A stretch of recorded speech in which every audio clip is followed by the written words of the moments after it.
Prince Institute. Exercise 140. Sir Happy Singh. Ready? Start. Sir, talking about elimination of poverty historically, post independence, successive governments have always measured poverty or the poverty line as a percentage without giving any credence to the increase in our population. That always gave us wrong signals. Hence, I feel that the poverty elimination is a most welcome subject.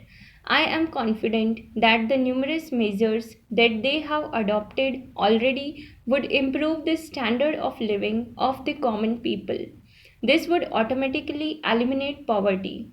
Particularly when economic growth takes place, it would generate employment and that would definitely eliminate poverty. The focus on healthcare, education, and employment, particularly in the manufacturing industry, would also help. So, all these are welcome initiatives. As we are all aware, unfortunately, the last two terms led by the UPA government have seen a downturn in our country's economic situation. In 2004, when they came into power after the NDA government's rule, India was about to become a superpower, whereas the two successive governments led by UPA brought us down from a superpower to zero power.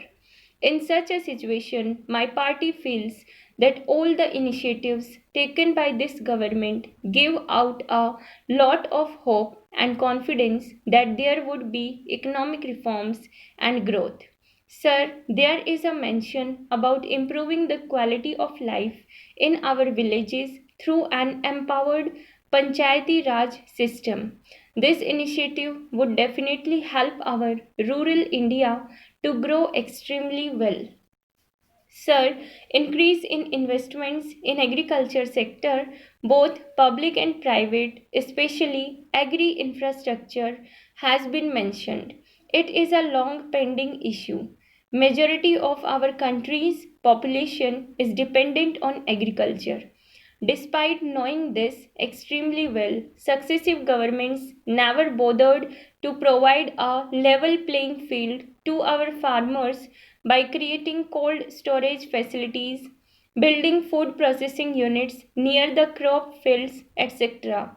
Our party is very confident that by providing this kind of support to the farmers very soon, we could hope that our farmers would go to their fields driving cars. Most of our farmers don't want any freebies or dolls. They want to live with pride producing their products. We welcome the initiative. Now I come to national education policy. It is also a very long pending subject. In fact, in the last few decades, if you see, our standard of education has gone down extremely. This national education policy will definitely maintain common standard. This policy will also give an opportunity to students to get into international employment. Now there is a new health policy.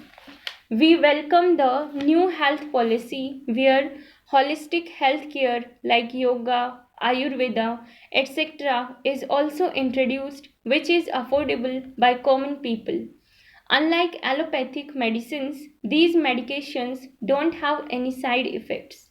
So we welcome it. In addition to that, we also expect primary health centers to be revived, which help our rural India. Now I come to the welfare of the people belonging to the scheduled castes, scheduled tribes, other backward classes, and weaker sections. Though we have been giving reservations in a focused manner, successive governments have failed to take up these initiatives with conviction. In fact, 80% of the independent India was ruled by one party. They had introduced the slogan Garibi Hatao, but they always managed to maintain Garibi Banao so that they can manage gullible people to vote for them. In fact, the initiative of the new government will definitely make a lot of weaker section people to come out of the problem. Now I come to women empowerment. 33% reservation is a long pending subject.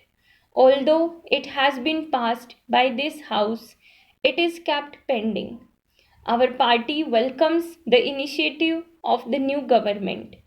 We hope that women will get 50% representation, their due share, soon in every institution.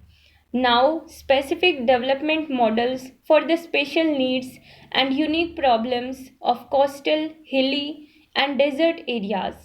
This initiative should help both the states and their people.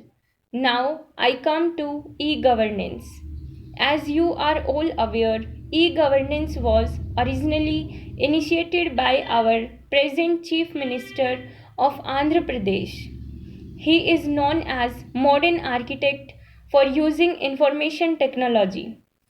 Our e-seva model was copied and followed by many states governments in this country. This is a welcome situation. Then comes employment opportunities. We have no doubts that all these kinds of initiatives, particularly thrust on manufacturing industries, will help both private and government employment.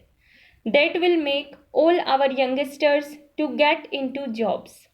Then comes setting up of world class investment and special economic zones that helps every industry to compete with the global market. We are in a global village environment. Then comes modernization of the lifeline of the country, that is railways. Railways are common platform for common people to move throughout the country, particularly thrust on developing infrastructure, improving the existing infrastructure, and providing more and more facilities to the passengers of the railways is a welcome decision. High speed trains will help to grow economy in a speedier manner.